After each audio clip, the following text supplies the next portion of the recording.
الحمد لله الذي نزل الفرقان على عبده ليكون للعالمين نذيرا ولمن استمسك به هدى ونورا والصلاة والسلام على من أرسله الله بالهدى والبينات سراجا منيرا نبينا محمد بن عبد الله وعلى آله وصحبه ومن اهتدى بهديه واستنى بسنته ودعا بدعوته إلى يوم الدين أما بعد فإن أصدق الحديث كتاب الله وخير الهدي هدي محمد صلى الله عليه وسلم وشر الأمور محدثاتها فإن كل محدثة بدعة وكل بدعة ضلالة وكل ضلالة في النار amma ba'du godiya ta tabbata ga Allah tabaraka wa ta'ala da dukkan wani dangi na yabo mamallakin kowa da komai gaba daya wanda ya sake kaddara haduwar mu a wannan yammaci na ranar Laraba 6 ga watan Rabiul Akhir shekara ta 1433 bayan hijirar manzon Allah sallallahu alaihi wasallam daga Makka zuwa Madina wanda ya dace ma 29 ga watan biyu shekara ta 2012 takaitaccen lokaci ne wanda muka saba gabatar da takaitaccen darasi na tafsirin alkur'ani har yau da taimakon Allah tabaraka wa ta'ala muna cikin sura ta 6 a bangaren lissafi suratul an'am kafin darasi na yau ba laifi insha Allah ta'ala idan da 'yan tambayoyi suna iya gabata.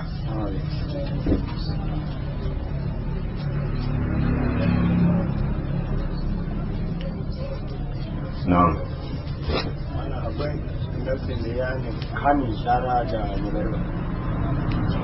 wai shin akwai dalili dangane da hani game da yin shara da dare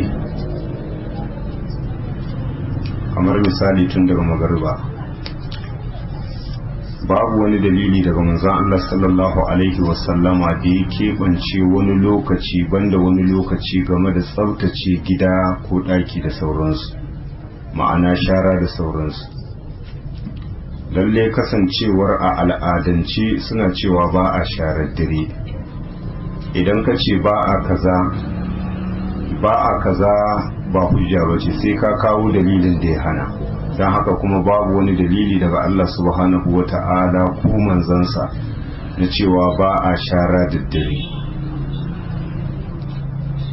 illa kasancewar abinda muke so mu sani mu gane shi dare lokaci ne wanda yake na hutu, kenan ya kamata shara da sauransu mutum ya yi kokari a cikin yini ya gama komai. Lokacin dare lokaci ne wanda yake na hutu. na'am.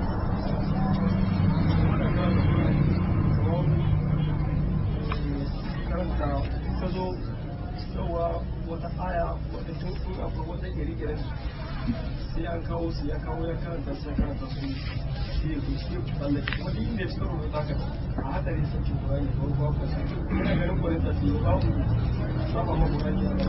To wani ya je wata tambaya, wannan tambaya ba ta da wannan kasancewar abu ne wanda yake duniya hankali ya san ba dan Allah bane irin waɗannan abubuwa. In dan Allah za ka yi kayan ka ka keɓance ka yi kayan ka akan irin wannan. na'am.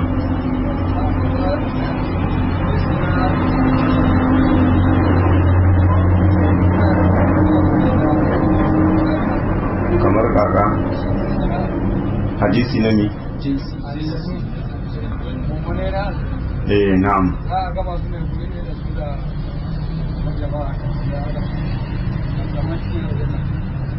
washin muminai na 'ya'yan adam da muminai na aljannu shin za a kwatsa su ne a gu daya a gidan aljanna? aljanna dai mun san da cewa kowa da gidan shi wanda Allah ya tanada masa a gidan aljanna, an gane ko? wanda ya imani ga gidan shi na aljanna, sannan kuma ga gidan shi na wuta wanda Allah ya kaddara masa, wanda inda ya kafirce zai shiga. kenan aljanna dai daya ce, da aljannu da mutane muminai, waɗanda muminai duka za su kasance a cikin aljanna, illa kasancewar kowa gidan shi daban. kuma yanda baka da kudurar ganin aljani a wannan rayuwa ta duniya, to a gobe kiyama za ka gan shi. bare na'am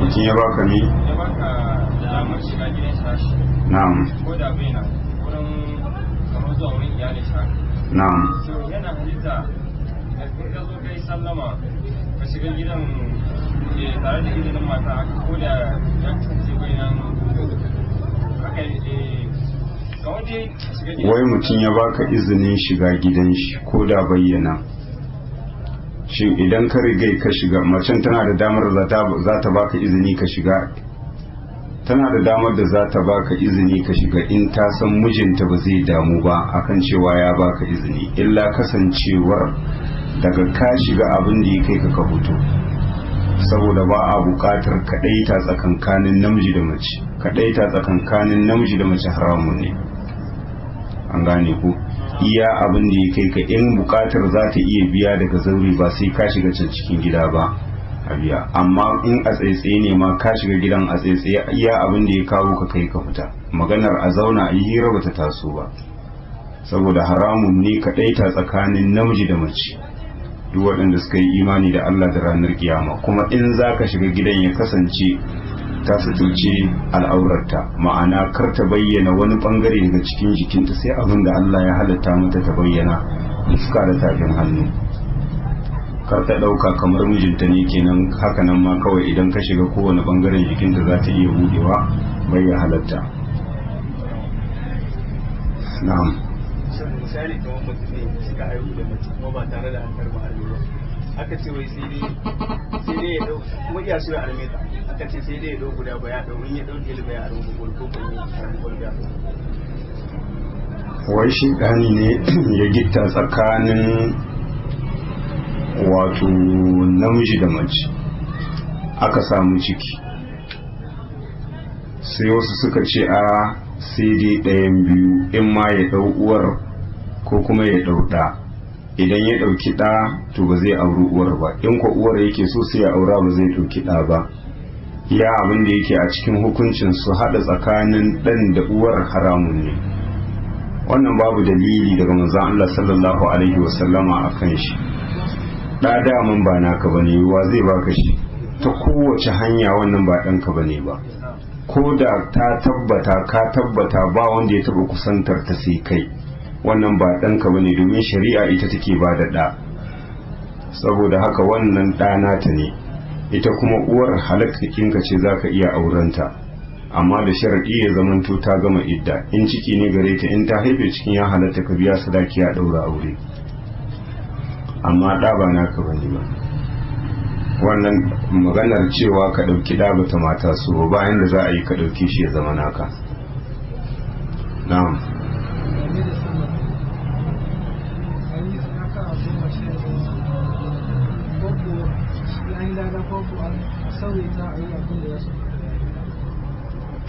wani misali dangane da kiyamun laili shin ka taƙaita akan raka'a 11 ko kuma ka yi ta yin biyu ka salamce ka yi biyu ka salamci ka yi iyayen ka shi yafi kamar haka ne kake tambaya ko kuma tsawaitawa ka tsawaita kamar ka yi raka'a biyu ko kuma 4 ko kuma 6 wai misali dangane da kiyamun laili shin ka yi raka'a 11 shi yafi ko kuma ka yi raka'a kamar 4 ko 6 ko 8 tare da tsawaita karatu ma'ana ba za ka kai 11 ba amma za ka iya yin kamar ko 6 ko 4 amma ka yi karatu wanda yake mai tsawo a ciki iya abin da ake bukata ka yi 11 karatu sai ka yi tsaka-tsakiya iya gwargwadon yadda za ka samu raka'a 11 domin ka samu lada ta fuska biyu ga ladan tsawaita karatu ko kuma tsakaita shi kuma tare da daukan adadi wanda manzon Allah sallallahu alaihi wasallama ya tabbata a kan shi 11 a kowane dare ba bambanci tsakanin Ramadan da wani wata wanda yake na daban illa kasancewar a nan tsawaitawa bakin iya gwargwadon ka ne za ka iya yi kamar yadda shi manzon Allah sallallahu alaihi wasallama yana tsawaitawa har sai da ya kai dugadagansa suna kumbura Aisha ta ce masa ya Rasulullahi sauƙaƙa ma kanka kai da Allah ya gafarta maka abin da ya gabata da abin da ya jinkiri na laifinka. manzon Allah ya ce mata afala uhibbu an akuna abdan shakura, yanzu ba na so na zamanto bawa wanda yake mai matukar godiya ga ubangijinsa. ai ni'imar da Allah ya jaddada mun ta kere ni'imar da Allah ya jaddada ma duk wani bawansa, don haka kenan a wajen godiya ni ya fi dacewa in matsa lamba, saboda ni'imar da Allah ya mun bai ma wani ba. don haka kasancewar lalle ana buƙatar mutum ya tsawaita a salloli waɗanda suke na dare, kamar yadda shi manzon Allah sallallahu alaihi wasallama yake tsawaitawa. Aisha ta ce bai taɓa daɗawa a cikin Ramadan ko wani wata na daban akan raka'a 11. Aisha ta ce amma fa kyawun su karku tambaya, ma'ana tsawon tsayuwa da cika ruku'u da cika sujada, wannan ba sai an tambaya ba. na'am, alaikum salam.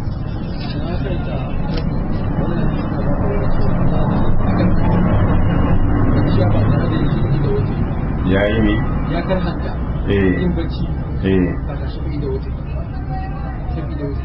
to kuma abin da nake son sani shine shafi da wata za ta kuma za su zama kai wuturi a ƙarshen dare bayan ya gama sanyoyinsa. shi ne son sani ya alaka shi shafi da wata yake a wani lokacin kafin kwanta da kuma can ƙarshen lokacin. wai dangane da shafa'i da wuturi, a farko dai abin da muke sani shafa'i da wuturi yana da lokaci wanda yake manzo Allah sallallahu alaihi wasallama ya kayyade mana farkon lokacinsa kuma da karshen shi. farkon lokacin shafa'i da wuturi shine gama sallar isha, karshen lokacinsa shine fitowa alfijir. mutumin da baya kyautata zaton zai tashi a ƙarshen dare kafin ketowa alfijir, ma'ana wanda shi galibi bai ya falkawa sai alfijir ya keto, to wannan an ki ya kwanta ba tare da ya yi shafa'i da wuturi. abinda ake bukata kafin ya kwanta ya yi shafa'i da wuturinsa, kamar yadda Abu Hurairah Allah ya kara masa yadda ɗabi'ar shi da al'adar shi ya kasance a kowane dare yana muraja'ar hadisan manzon Allah sallallahu alaihi wasallam, ma'ana yana kunkumawa yana karanta abin da ya ji na hadisai daga manzon Allah sallallahu alaihi wasallam. to galibi idan ya gama muraja'arsa ya kwanta bai ya farkawa sai alfijir ya keto, sai ya kai kukansa wajen manzon Allah sallallahu alaihi wasallama ga halin da yake ciki. manzon Allah sai ya ce masa to ina maka wasiyar cewa kar ka sake ka kwanta kafin ka yi shafa'i da wuturi. an gane kuma manzon Allah ya ce masa kar ya kwanta sai ya gabatar da shafa'i da wuturinsa. amma duk mutumin da yake da tabbacin cewa a ƙarshen dare zai tashi kafin ketowa alfajir, to wannan ba a buƙatar ya gaggauto shafa'i da wuturi kafin ya kwanta yi. abinda ake so sai ya jinkirta su a ƙarshen dare yayi, kamar yadda manzon Allah sallallahu alaihi wasallama yake cewa ij'alu akhira salatikum bil-layli witra. an gane ko da kuma hadisin da yake nuna mana cewa ubangiji tabaraka wa ta'ala a kowane dare na saukowa samar duniya idan kashi ɗaya daga cikin ukun dare ya rage, ya ma kansa kirari ya ce wa yake roƙon gafara a gafarta masa, wa yake neman arziki a azurta shi, wa yake da wata bukata a biya masa. maza Allah ya ce ubangiji ta'ala ba zai gushe ba na faɗar haka sai alfijir ya keto. to don haka duk wasu nafilfilinka ake buƙatar ka sanya su a ƙarshen dare, kenan kashi ɗaya daga cikin ukun dare wanda yake na ƙarshe. kenan don haka kasancewar a nan abin da muke so mu gane, duk mutumin da ya tabbata zai tashi a ƙarshen dare to wannan an ki ya gaggauto da shafa'i da wuturinsa, ya bari in ya tashi a wancan lokaci yayi. amma duk mutumin da ya tabbata ba zai falka ba sai alfijir ya keto, to wannan shi kuma an kiya kwanta kafin yayi shafa'i da wuturi. darasi da ya gabata kamar yadda muka faɗa muna cikin suratul an'am, wato mun tsaya ƙarshen aya ta 126, fadar ubangiji tabaraka wa ta'ala wa hadha siratu rabbika mustaqima qad fassalna al-ayati liqaumin yadhakkarun. yau insha Allah ta'ala kai tsaye za mu tashi farkon aya ta 127. a'udhu billahi minash shaitanir rajim. qala Allah tabaaraka wa ta'ala lahum darus salami inda rabbihim wa huwa waliyuhum bima kanu ya'malun wa yawma yahshuruhum jami'an ya ma'sharal jinni qad istakbartum min al-ins wa qala awliya'uhum min al-insi rabbana istamta'a ba'duna bi ba'din wa balagana ajalana alladhi ajjalta lana قال النار مثواكم خالدين فيها إلا ما شاء الله إن ربك حكيم عليم وكذلك نولي بعض الظالمين بعضا بما كانوا يكسبون Ubangiji ta'ala ke cewa lahum darus salami, wato waɗanda suka bi tafarkin Ubangiji tabaraka wa ta'ala madaidaici, ma'ana shine abin da ya shar'anta ma bayansa, ma'ana duk waɗanda suka yi biyayya ga Allah suka yi biyayya ga manzansa har mutuwa ta cin musu akan haka. Ubangiji ta'ala ya ce lahum darus salami, sun cancanci wato gida wanda yake na aminci. An gane ko? Gida na aminci kenan idan muka ɗau lafazin assalam anan bi ma'ana assalama, domin lafazin assalama shine kubuta dangane da dukkan wani aibi da duk wani kunci wanda mutum yake tsoro wato a gobe kiyama. Shine kenan anan in ka ce lahum darus salami, ma'ana muminai Allah ya ce sun cancanci gida wanda yake na aminci, wanda Allah ya ce la yamassuhum fiha nasabun wa ma hum minha bimukhraji. Duk wata wahala da duk wani kunci babu shi a aljanna. Ko kuma mu ɗau lafazin assalam a nan cewa suna ne daga cikin sunayen Ubangiji tabaraka wa ta'ala, lahum darus salami, wato muminai su ne suka cancanci gida na Ubangiji tabaraka wa ta'ala a gobe kiyama, domin assalam suna ne daga cikin sunayensa. Wanne ne gidan shi? To ita ce aljanna, saboda aljanna shi ya halicci wannan gida kuma shi ya halicci wuta. An gane ko? Shine yace lahum darus salami inda rabbihim, wato muminai na gare su gida na aminci a wurin ubangijinsu a gobe kiyama, wa huwa waliyuhum bima kanu ya'malun. Ubangiji ta'ala shine majibincin lamarinsu dangane da abin da suka kasance suna aikatawa wato a rayuwarsu ta duniya. Ma'ana kamar yadda Allah ya jibinci lamarinsu a wannan rayuwa ta duniya dangane da yi musu dace, shine fitar da su daga cikin dukkan wani duhu wanda yake na kafirci zuwa haske na imani, kamar yadda ya ce Allahu waliyul ladzina amanu yukhrijuhum min adh-dhulumati ila an-nur. To haka shine majibincin su a gobe kiyama, ma'ana dangane da sakayya game da abin da suka aikata na biyayya a rayuwarsu ta duniya. Tare da cewa kafirai ma Allah shine majibincinsu, illa kasancewar jibintar Allah subhanahu wa ta'ala ga muminai ta sha bamban dangane da jibintarsa wato ga kafirai. Tunda can me yace thumma ruddu ila Allahi maulahumul haq ala lahul hukm wa huwa asra'ul hasibi. Nan ya ce shine maulakin kafirai. Kenan me ake nihi? Kenan majibincin lamarin su wanda zai sakauta musu da irin mummunan abin da suka aikata a rayuwarsu. Ya ce kuma zalika bi anna allaha maulal ladhina amanu wa annal kafirina la maula lahum.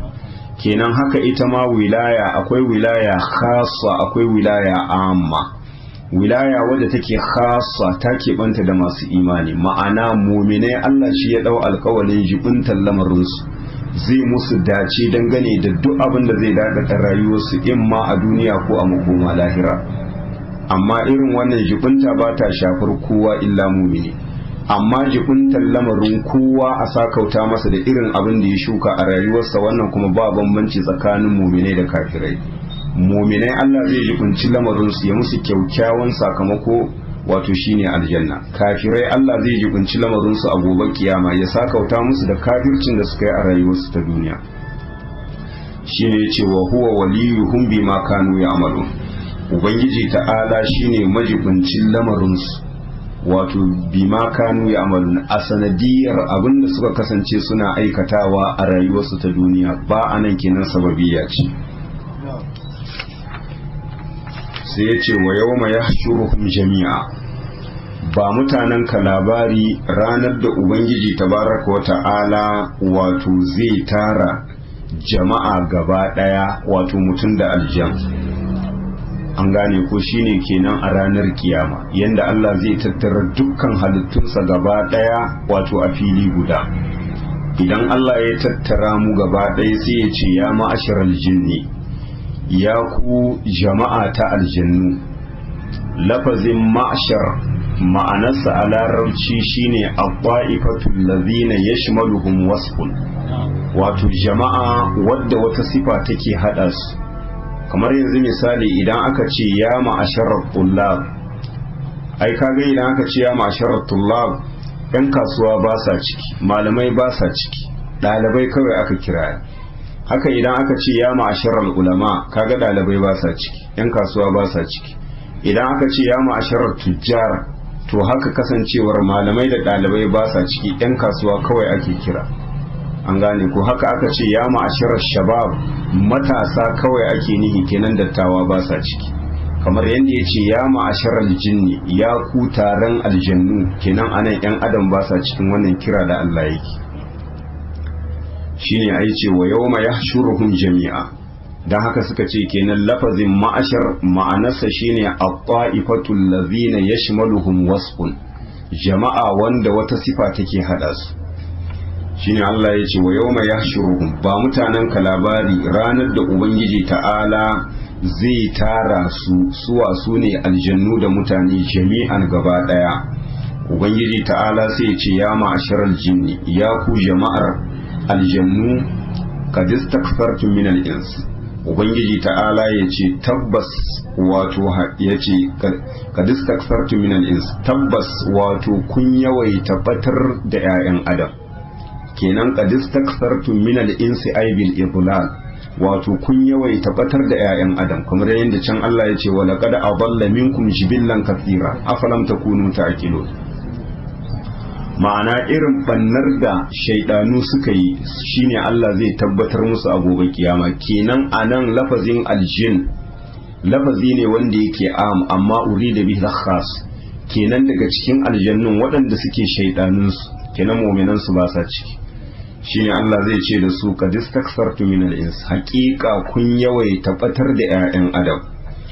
Wa qala awliya'uhum min al-ins, mabiyansu daga cikin mutane sai su ce rabbana stamta'a ba'duna bi ba'd, ya ubangijinmu ai junanmu ya ji daɗi da juna, tsakaninmu da su kowa ya amfana da kowa. An gane ko? Ta yaya su 'ya'yan adam suka amfana da aljannu? Kasancewar haɗin gwiwa da haɗin kai da shaidanu suke ba su akan duk wani abu wanda yake na dabo da bokanci da duk wasu ayyuka na saba ma ubangiji tabaraka wa ta'ala. Shaidani shine zai kawata maka saban Allah, ka ji saban Allah nan abu ne wanda yake mai daɗi a cikin zuciyarka. Kamar yadda mashayi babu lokacin da yake jin daɗi da nishaɗi sama da lokacin da ya yi maye. Kamar yadda mazinaci in ba zina bai bayan da za a iya ji daɗi, me yasa? Saboda shaidani ya riga ya kawata masa wannan aiki wanda yake na sako. Kenan anan kai ka ji daɗi da shaidani, haka duk wani wanda yake dan dabo da wanda yake wato da dan dabo da duk wani wanda yake mai saban Allah, kenan ya ji daɗi ne da shaidani, domin shaidani shi ya kawata masa wannan aiki. Haka shi ma shaidani ya ji daɗi da dan adam, me yasa? Saboda biyayyar da masa. Wasu malamai suka ce ma ma'anar wannan aya waccan aya wadda take cikin suratul jin da Allah ya ce wa annahu kana rijalun minal insi ya'uduna bi rijalin minal jinni fazaduhum rahaqa, yanda su mutane waɗanda suke batattu mushrikai idan sun sauka wato a cikin wani daji sai su ce a'udhu bi sayyidi hazal makan, ina neman tsari da shugaban wannan guri. Da izinin Allah sai su samu kariya, suna ganin cewa shaidanu ne suka ba su kariya. Har ya kai su shaidanun fada suke suna buga gaba cewa ai mu a yanzu wato mun wuce sanin kowa, saboda mu a yanzu mun shugabanci aljannu kuma mun shugabanci mutane.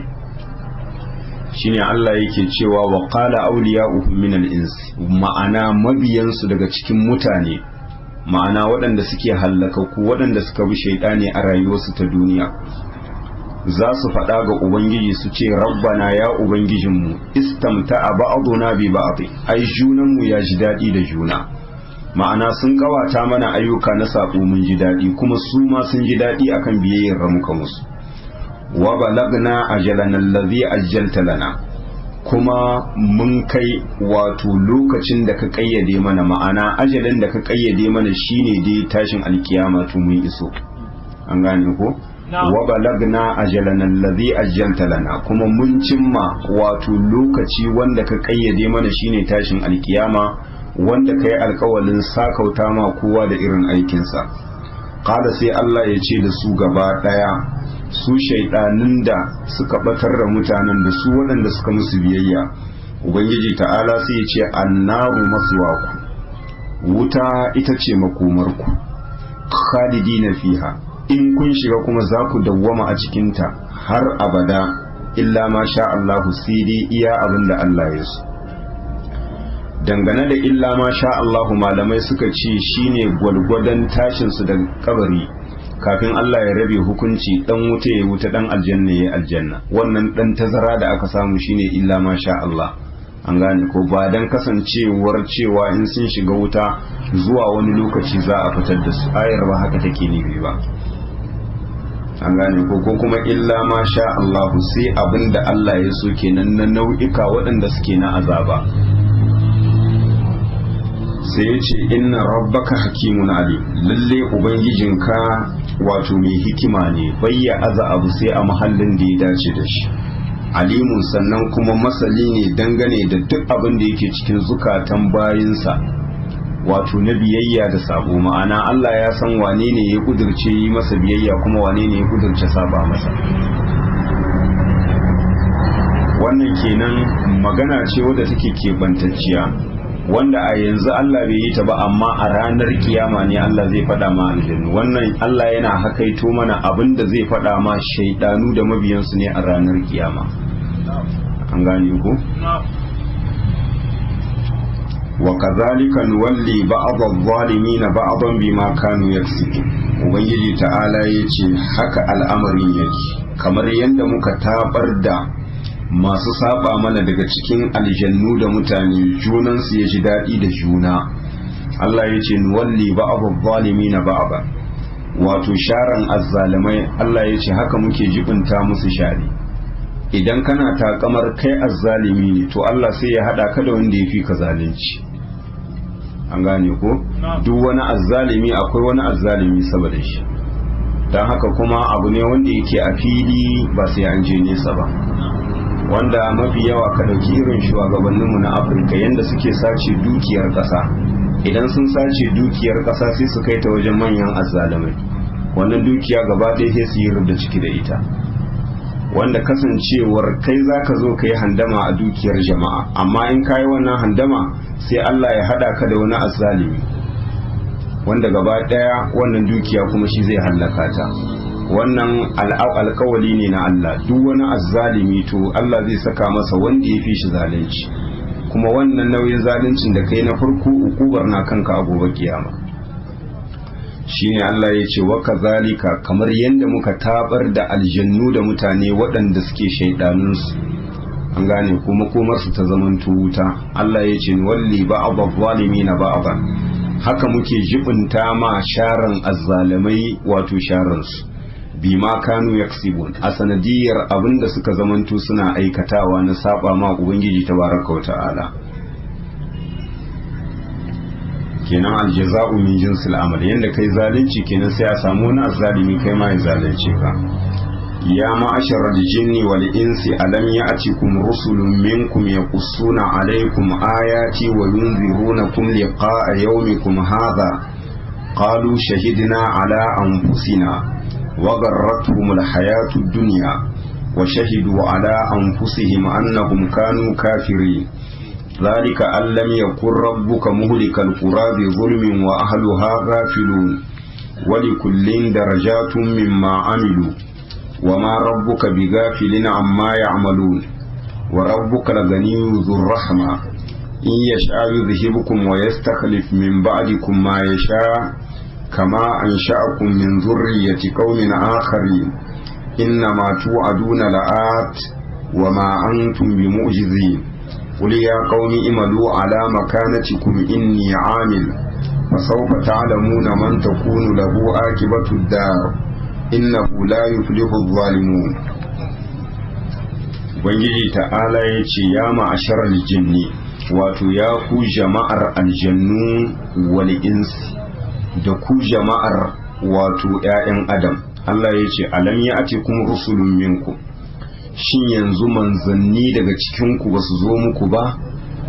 Ya kusuna alaikum ayati, wato suna karanta muku ayoyi na ma'ana littattafan da na saukar, wa yunzirunakum liqa'a yawmikum hadha, kuma suna gargadin ku dangane da haduwar ku da wannan yini, ma'ana yini na alkiyama. Qalu shahidna ala anfusina, sai su ce ya ubangijinmu mun shaida mun tabbatar a bisa kanmu cewa manzanninka sun zo mana. An gane ko? An gane kuma galgadi sun mana. Wagarratumul hayatud duniya, ubangiji ta'ala ya ce rayuwar duniya ita ce ta ruɗe su, suna ganin cewa ba alkiyama. Wa shahidu ala anfusihim annahum kanu kafirin, ubangiji ta'ala ya ce kuma sun tabbatar a bisa kansu cewa lalle su sun kasance a rayuwarsu ta duniya masu kafirce ma ubangijinsu ne. Wannan kira ne na biyu da ubangiji tabaraka wa ta'ala zai ma aljanna mutum a gobe kiyama. Alam ya ace kum rusulun minku, shin yanzu manzanni daga cikin ku basu zo muku ba? Wannan aya ita ce wasu malamai suka kalla suka ce wato a cikin aljannu ma akwai manzanni kamar yadda a cikin 'ya'yan adam akwai manzanni. Suka ce kafin Allah ya turo da manzan Allah sallallahu alaihi wasallama a cikin aljannu akwai manzanni, a cikin 'ya'yan adam akwai manzanni. Illa kasancewar magana wadda take mafi kusa a nan, a cikin aljannu babu manzanni sai dai masu gargadi. An gane ko wanda in sun ji abin da Allah ya saukar ma manzanninsa sannan sai su je su galgadi mutanensu, kamar yadda Allah ya kissanta mana a cikin suratul ahqaf. wa idh sarafna ilayka nafaran min al-jinni yastami'una al-qur'an falamma hadaruhu qalu ansitu falamma qudiya wallaw ila qaumihim munzirin. Kamar yadda Abdullahi dan Abbas yace a cikin ‘ya'yan adam ke akwai ar-rusul, amma a cikin aljannu sai dai an-nuzur, ma'ana masu gargadi. Saboda shi manzanci wani al'amari ne wanda yake na ɗaukaka da martaba, wanda Allah yake zaɓar wanda ya ga dama. Don haka kuma jinsi na ɗan adam ya fi jinsi wanda yake na aljan daraja. Don haka manzanni gaba ɗaya daga cikin ‘ya'yan adam suke. Dan Allah bai taba ambata mana cewa ga wani manzo da ya turo daga cikin aljannu a cikin alkur'ani. An gane ko tare da cewa alkur'anin namu ne da mu da su gaba ɗaya, domin da mu da aljannu ne Allah ya dora ma doka. To illa kasancewar manzon mu sallallahu alaihi wasallam shine manzo wanda yake kwata-kwata har zuwa kiyama, da jinsi wanda yake na aljan da jinsi na mutum gaba ɗaya manzon Allah sallallahu alaihi wasallama shine matsayin manzanmu. Kamar yadda dalilai sun wuce a lissafa daga cikin alkur'ani da sunna, wanda ɗaya daga cikin su fadar ubangiji ta'ala in huwa illa zikrun lil alamin. Ubangiji ta'ala ya ce alkur'anin nan bai zamanto ba face galgadi ne lil alamin ga mutum da aljan. Lafazin alam anan mutum da aljan ake nihi, kamar yadda can yace tabarakallazi nazzala al-furqana ala abdihi liyakuna lil alamin nazira. Dan haka kuma Allah ya saukar da sura ta musamman ita ce suratul jin, wanda kasancewar tattaunawa da aljannu suka yi da manzon Allah sallallahu alaihi wasallam, wanda suka yi imani kai tsaye kuma suka koma suna kiran mutanensu zuwa ga bin Allah subhanahu wata'ala da manzansa. Kamar yadda suka ce inna sami'ina kitaban unzila min ba'di Musa musaddiqan lima bayna yadayhi yahdi ila al-haqqi wa ila tariqin mustaqim ya qaumana ajibu da'i Allah wa aminu bihi yaghfir lakum min dhunubikum wa yujirkum min azabin alim wa man la yujib da'i Allah falaysa bimu'jizin fil ardi wa laysa lahu min dunihi awliya ulaika fi dhalalin mubin. To shine anan shine Allah yace alam ya'tikum rusulun minkum, shin yanzu manzanni basu zo ba daga cikin ku kenan anan suwa ake nihi yan adam, kenan an rinjaya ƴaƴan adam akan aljannu, kamar yadda ka'ida ce ta larabci rinjaya, wato rinjayar da maza akan mata. shine Allah ya ce ya kusuna alaikum ayati, waɗannan manzanni da na turo Allah ya ce suna karanta muku ayoyi na, ma'ana littattafan da na saukar, wa yunzirunakum liqa'a yawmikum hadha, kuma suna galgadin ku dangane da haduwar ku da wannan yini, shine yini na alkiyama. qalu shahidina ala anfusina, suka ce mun shaida mun tabbatar a bisa kanmu ya ubangijin mu cewa ka turo mana manzanni, galgadi kuma sun isar mana. an gane ko, amma ba mu bi su ba. menene sanadiyar abin da ya hana su bi manzanni? shine Allah ya ce wa garratumul hayatud dunya, rayuwa ce ta duniya ta ruɗe su, suke ganin cewa babu alkiyama nan gaba. wa shahidu ala anfusihim annahum kanu kafirin, kuma sun shaida a karan kansu cewa lalle su sun zamanto masu kafirce ma ubangijinsu a rayuwarsu ta duniya, don haka sun cancanci wuta a yau. shine ubangiji ta'ala ya ce zalika allam yakun rabbuka muhlikal qura bi zulmi, wato wannan Allah wadai da Allah ke musu dan ka sani ka tabbatar da cewa allam yakun rabbuka muhlikal qura bi zulmi, ubangijinka bai zamanto ba mai hallakar da alƙaryu wato ta hanyar zalunci. an gane ko, wa ahluha gafilun, alhali ma'abutanta suna raukanannu. babu alƙaryar da Allah ya taba hallakawa face sai ya turo mata da manzo. manzon nan zai gargade ta, idan ta juya masa baya to ubangiji tabaraka wata'ala sai ya saukar da uquba. an gane ko, kamar yadda Allah ya ce wa ma kunna mu'azzibina hatta nab'atha rasula wa ma kana Allah li yudilla qauman ba'da idh hadahum hatta yubayyana lahum ma yattaqun. shine yace zalika allam yakun rabbuka, wannan tabbatarwa da ubangiji ta'ala zai ma bayinsa a gobe kiyama cewa shin ban turo muku da manzanni suka karanta muku ayoyi na, suka tabbatar muku duk wanda ya mun biyayya makomar shi aljanna, wanda ya saba mu makomar shi wuta. za su tabbatar da cewa lalle an turo musu, kuma manzannin sun karanta ayoyin sun yi galgadi, kuma za su shaida cewa lalle su sun kafirce ma manzannin a rayuwarsu ta duniya. to shine anan Allah ya ce zalika, wannan tabbatarwa da Allah zai ma bayansa a gobe kiyama, dan ka san da cewa Allah ya kun rabbuka muhlikal qura bi zulmin wa ahluha gafilun, ubangijinka bai zamanto ba da zai hallaka alƙaryu wato da zalunci haka nan kawai, alhali wato ma'abuta alƙaryun suna raukanannu, ba su san da cewa ku yi kaza ko ku bar kaza. wannan zai nuna mana tsantsar adalci na ubangiji tabaraka wata'ala. duk wanda kaga Allah ya azabtar da shi to ya cancanta a azabtar da shi, azabtarwar kuma adalci ne. sai ya ce wali kullin darajatun mimma amilu, na ga kowane ɗaya daga cikinsu mumini da kafiri Allah ya ce darajatun matsayi mimma amilu dangane da abin da suka aikata. muminai kenan makomarsu za ta kasance aljanna, kafirai makomarsu za ta kasance wuta. wa ma rabbuka bi gafilin amma ya amalun, ubangijinka bai zamanto ba wato maraukani dangane da abin da bayansa suke aikatawa, ya san na ƙwarai ya san lalatacce, kuma kowa za a sakauta masa da irin aikinsa.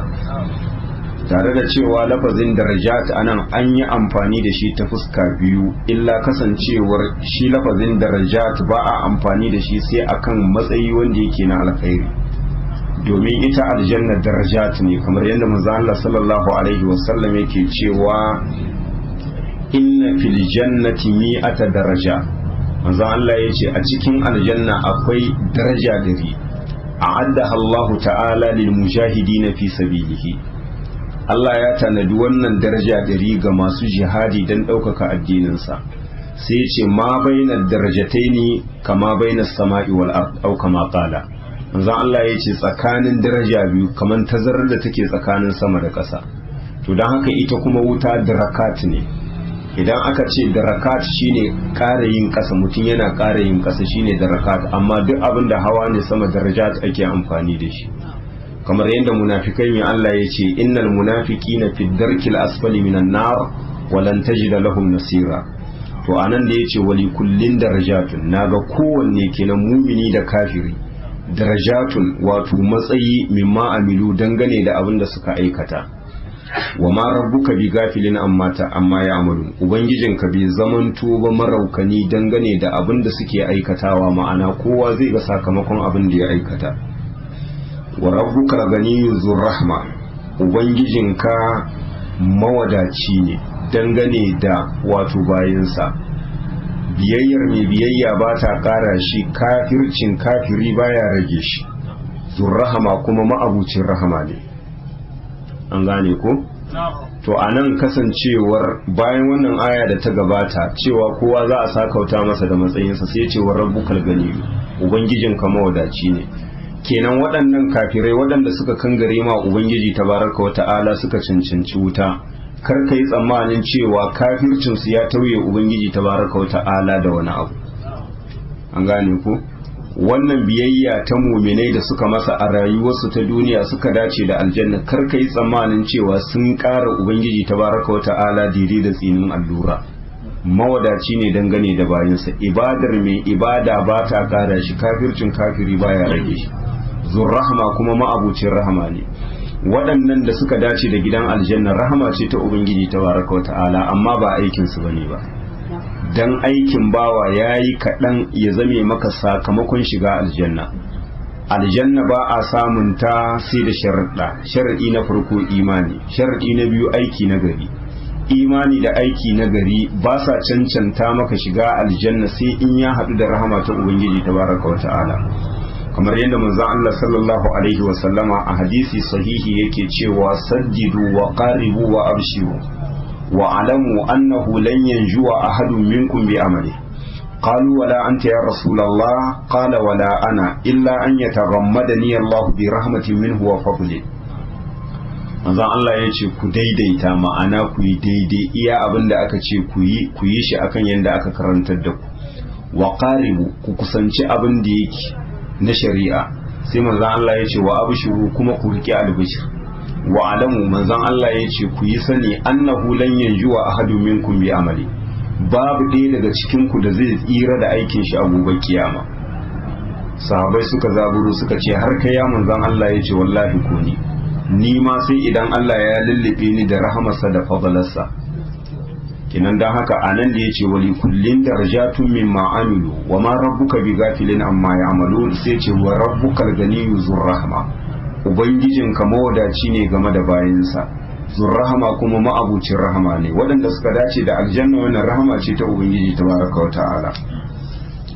in ya sha yuzhibukum, idan Allah ya ga dama yuzhibukum sai ya tafiyar da ku, ma'ana ya hallaka ku. wa yastakhlif min ba'dikum ma yasha, kuma ya mayar da abin da ya so na halitta min ba'dikum bayan hallaka ku, kama an sha'akum min zurriyati qaumin akharin. Kar ku manta kamar yadda ubangiji ta'ala ya fara halittar ku daga wata zurriya ta wasu jama'a waɗanda suke na daban. Ba haka ba kawai aka jeho ku daga sama, kasancewar akwai mahaifanku wanda suka haife ku, wanda sun gabace ku, su ma akwai wanda suka haife ku. Kenan ubangiji ta'ala mawadaci ne game da ku, ibadar ku ba za ta ƙara shi, kafircin ku ba zai rage shi ba. In Allah ya ga dama sai ya tafiyar da ku, in ya sha yuzhibukum, idan Allah ya ga dama sai ya tafiyar da ku, ma'ana ya hallaka ku. wa yastakhlif min ba'dikum ma yasha, ya mayar da abin da ya ga dama na halitta bayan hallaka ku, kama an sha'akum min zurriyati qaumin akharin, kamar yadda Allah ya fara halittar ku daga zurriya ta wasu jama'a waɗanda suke na daban. Ma'ana mahaifanku su suka haife ku, su ma kuma mahaifansu suka haife su har akai zuwa ga Adam. Kenan tafiyar da ku Allah ya zo da wata halitta sabuwa, wannan ba abu bane ba wanda yake mai wahala. An gane ko? in ya sha yuzhibukum wa ya'ti bi khalqin jadid wa ma zalika ala Allah bi aziz. sai ce inna ma tu'aduna la'at, lalle abinda ake muku alkawali na tashin alkiyama tare da samun sakamakon abinda mutum ya aikata a rayuwarsa, la'atin Allah ya ce lalle mai zawwa ne, ban makawa. wa ma antum bi mu'jizina, kuma kuwa masu gagarar ubangiji tabaraka wa ta'ala ne, ma'ana bayan da za ku tsere masa. An gane ko? inna ma tu'aduna, lalle abinda ake muku alkawali na tashin alkiyama tare da samun sakamakon abinda kuka aikata, la'ati lalle mai zawwa ne. wa ma antum bi mu'jizina, ku ba masu gagarar ubangijinku bane ba balantana ku tsere masa. haka Allah zai faɗa ga bayinsa, ya ma'asharal jinni wal insi in istata'tum an tanfuzu min aqdaris samawati wal ardi fanfuzu la tanfuzuna illa bisultan. ba inda mutum zai tsere. sai ya ce kul ya qaumi imalu ala makanatikum, ce ya ku jama'ata wato ku yi aiki ala makanatikum a bisa matsayinku da halinku. inni amil, ni ma mai aiki ne dangane da abin da ubangiji na ya umarce ni. fasaufa ta'lamuna, da sannu za ku yi sanin man takunu lahu aqibatud dar, wane ne karshen gida kyaukyawa zai kasance gare shi. ma'ana mu da ku su wane ne za su dace da aljanna a gobe kiyama. innahu la yuflihu zalimun, ubangiji ta'ala yace lalle yanda al'amarin yake azzalamai ba sa rabauta, makomar su ita ce wuta. wannan kashidi ne da barazana ubangiji tabaraka wa ta'ala ke faɗa ma manzansa cewa ya ma mushrikai irin wannan kashidi.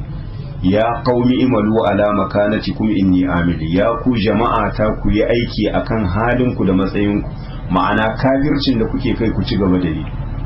kaga ba dan Allah yana umarnin su bane, a'a kashidi ne, kamar yaro ne yana banna ka ce masa ita yi, me kake ita yi, abin da kake nihi kashidi ne kenan yayi, amma akwai abin da zai biyo baya.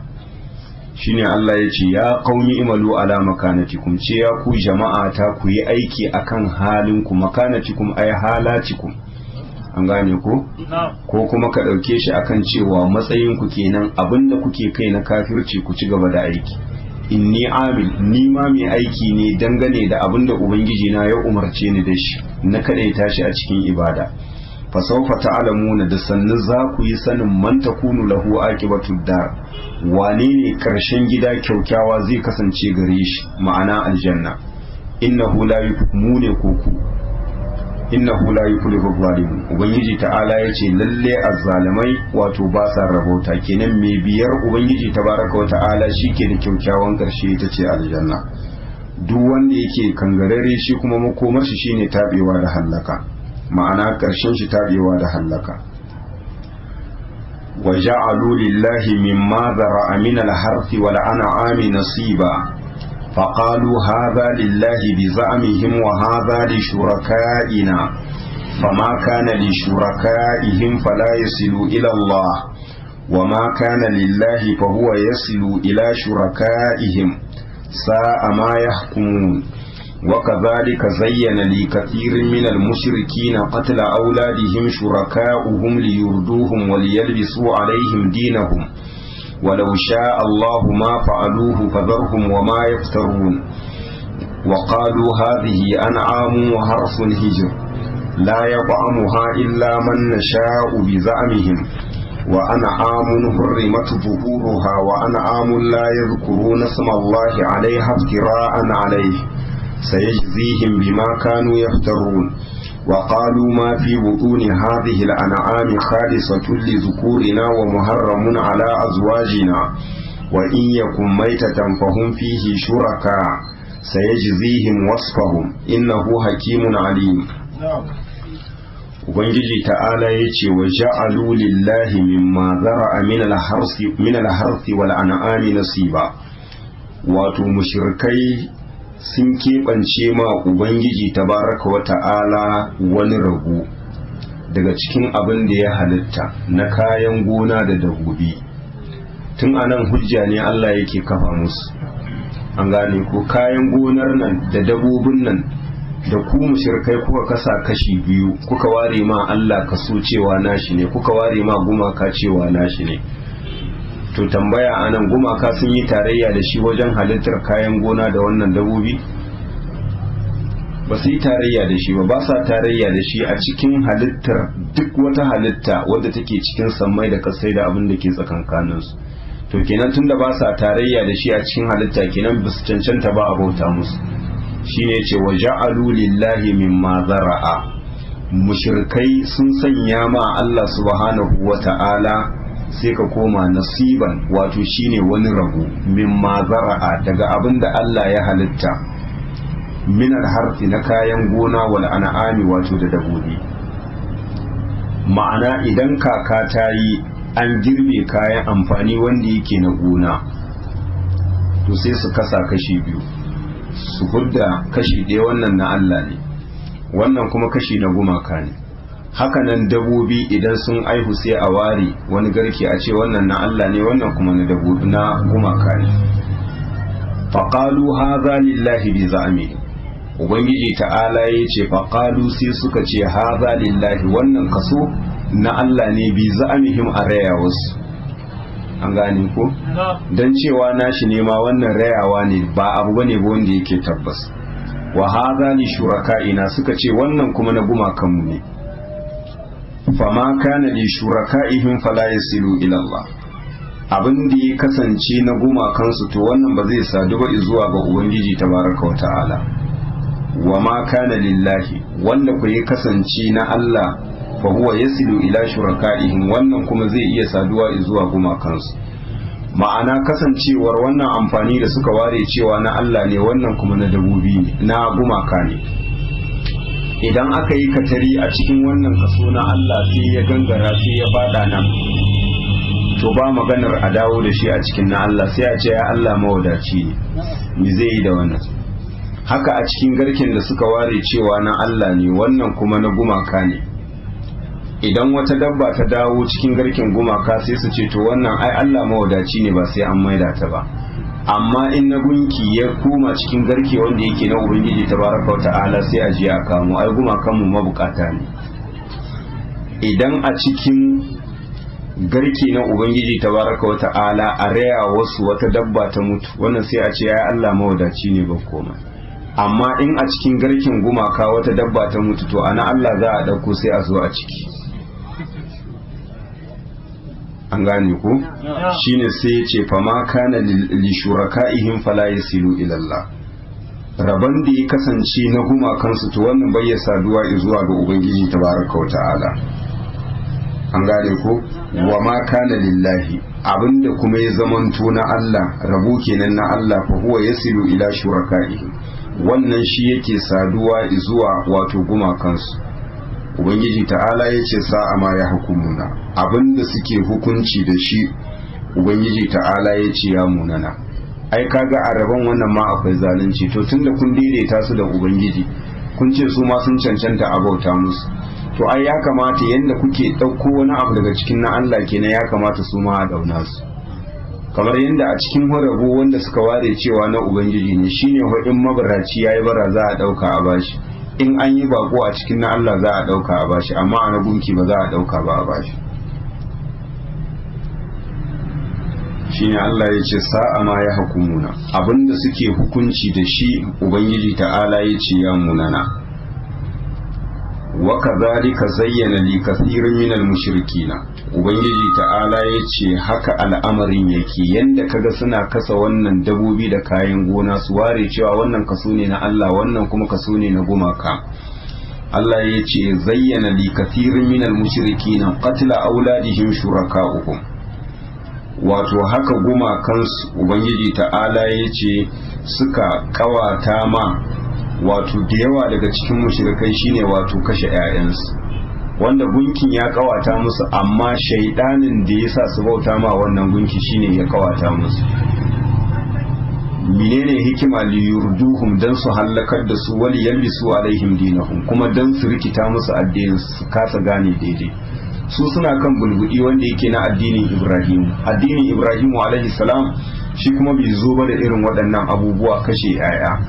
Ma'ana ka binne iyamaci da ranta, ko kuma kasancewar ka kashe 'ya'yanka saboda tsoron talauci, wanda kasancewar gumakan nasu waɗanda suke bauta musu me ake nihi su ne masu tsaron gumakan, domin duk wani gunki akwai wanda yake wakilin shi wanda bai gushewa dare da rana yana nan tare da shi, wanda ake kiran shi as-sadiq. To waɗannan su ne shugabannin da sauran su ne suka kawata ma mushrikai kashe 'ya'yansu, an gane ko don tsoron talauci. Shine Allah ya ce liyurduhum, dan su hallaka su, kenan shuraka'u anan shine fa'il kin kenan zayyana.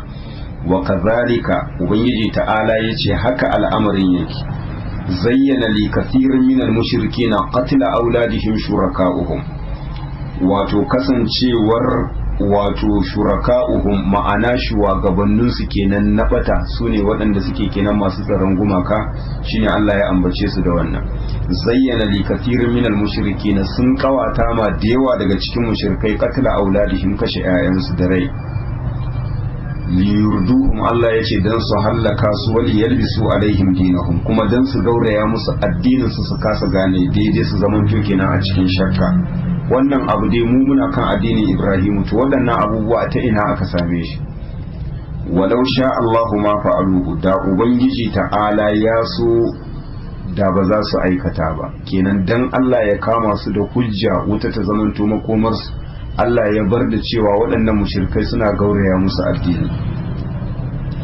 ubangiji ta'ala ya ce fazarhum wa ma yaftaruna Allah ya ce bar su da abin da suke yanke na ƙarya da suke jingina ma ubangiji tabaraka wa ta'ala da irin wannan kaso da suke wa qalu sai suka ce hadhihi an'amun wa harsun hijr wannan dabobi da wannan kayan gona haramun ne ba wanda zai taba shi an gane ko ma'ana abinda suka ware cewa na Allah da abinda suka ware cewa na gumaka da sauransu kamar yadda aya ta gabata ma ja'ala Allahu min bahiratin wala sa'ibatin wala wasilatin wala ha shine qalu suka ce hadhihi an'amun wa harsun hijr wannan dabobi ne da kayan gona suka ce haramun ne la yad'amuha ma'ana wani kaso ne suka ware daga cikin kayan gona da dabobi suka ce haramun ne la yad'amuha illa man nasha'u bi zami ba wanda zai ci ɗaya daga cikin waɗannan abubuwa sai wanda muka ga dama a rayawarsu kamar yadda kasancewar daga cikin nau'ikan dabobin nan akwai wanda mace ba ta ci sai dai maza an gane kamar yadda Allah ya ambata mana sai suka ce wa ana amun waɗannan dabobi hurrimatu zuhuruha waɗannan raƙuma kenan an haramta hawan bayansu wanda bayani ya gabata duk taguwar da ta haifi 'ya'ya biyu wato su uku a jere ta yi ciki duk ta aihi tagwayo idan ta yi aihuwa uku kowanne tagwayo ne to sai a haramta bayan ta ce ba a hawa ta zama taguwar Allah ko kuma ta riga ta zama ta gunki an gane ko wa ana amul la yazkuru nasmallahi alaihi haftira'an alai wasu raƙumman kuma ba sa ambatan sunan Allah subhanahu wa ta'ala akan yankan su iftira'an alaihi dan yankan ƙarya ga jinginawa ga ubangiji ma'ana wata dabbar in za a yanka sai dai a yanka da sunan gunki ba a yankawa da sunan Allah ubangiji ta'ala ya ce sai jizihim bima kanu yaftaru da sannan ubangiji ta'ala zai sa kauta musu da abin da suka kasance suna yanki na ƙarya a rayuwarsu ta duniya sun haramta wasu nau'ika daga cikin dabobi kuma sun halatta wasu wa qalu sai suka ce ma fi buduni hadhihi al-an'ami khalisatun li zukurina abin da ke cikin wannan raƙumma wato khalisatun li zukurina ke bantacce ne ga mazanmu ma'ana taguwa in ta yi aihuwa kamar uku iya biyu to cikin da za ta haifo wannan sai a ce wannan to in kasancewar ta aihu lahiya to wannan khalisatul li zukurina ya keɓanta ga mazanmu maza kawai za su iya ci wa muharramun ala azwajina kuma haramun ne ga matanmu ma'ana mace ba za ta ci ba wa in yakun maitatan in kwa taguwar ta sake ta haifo cikin wannan a mace an gane ko dan da ta haifo sai aka haifo shi a mace fahim fihi shuraka to mazanmu da matanmu masu tarayya ne za su iya ci wannan hado abubuwa ne wanda su waɗannan su suka kawata musu irin waɗannan abubuwa shugabannin nasu na bata sai ya ji zihin wasfahum da sannan ubangiji ta'ala zai sa kauta musu da irin waɗannan abubuwa da suke siffanta shi da shi na ƙarya innahu hakimun alim lalle ubangiji ta'ala ne hikima ne dangane da al'amuransa alimun kuma masani ne dangane da halayen bayansa wannan kenan kaɗan daga cikin halayen mushrikai wanda ke nuna mana wautarsu mu cike wannan aya ɗaya qad khasira alladhina qatalu awladahum safahan bighairi ilmin wa harramu ma razaqahumullahu iftira'an 'ala Allah qad dallu wa ma kanu muhtadin ubangiji ta'ala ya ce tabbas waɗanda suka kashe 'ya'yansu don wauta ba tare da ilimi ba tare da sani ba ubangiji ta'ala ya ce hakika sun tabe wa harramu ma razaqahumullahu sannan suka haramta ma kansu abinda Allah ya azurta su iftira'an ala Allah dan yanken ƙarya da jinginawa ga ubangiji tabaraka wa ta'ala. an gane ko kamar yadda ya gabata ma fi buduni hadhihi al-an'ami khalisatun li dhukurina wa muharramun ala azwajina wa in yakum maytatan fahum fihi shuraka qad ballu wa ma kanu muhtadin. ubangiji ta'ala yace hakika sun bace ma tafarki wanda yake madaidaici wa ma kanu muhtadina. Allah yace kuma basu zamanto masu shiryuwa ba. shiryuwa dole sai sun dawo kan abin da manzannin mu suka zo musu da shi. nan insha Allah ta'ala za mu dakata da fatan abin da muka faɗa daidai Allah ya ba mu ladan kuskuren da muka yi Allah ya gafarta mana. Allahumma salli ala Muhammadin wa ala ali Muhammadin kama sallaita ala Ibrahim wa ala ali Ibrahim innaka Hamidum Majid. Allahumma barik ala Muhammadin wa ala ali Muhammadin kama barakta ala Ibrahim wa ala ali Ibrahim innaka Hamidum Majid. سبحانك اللهم وبحمدك أشهد أن لا إله إلا أنت أستغفرك وأتوب إليك.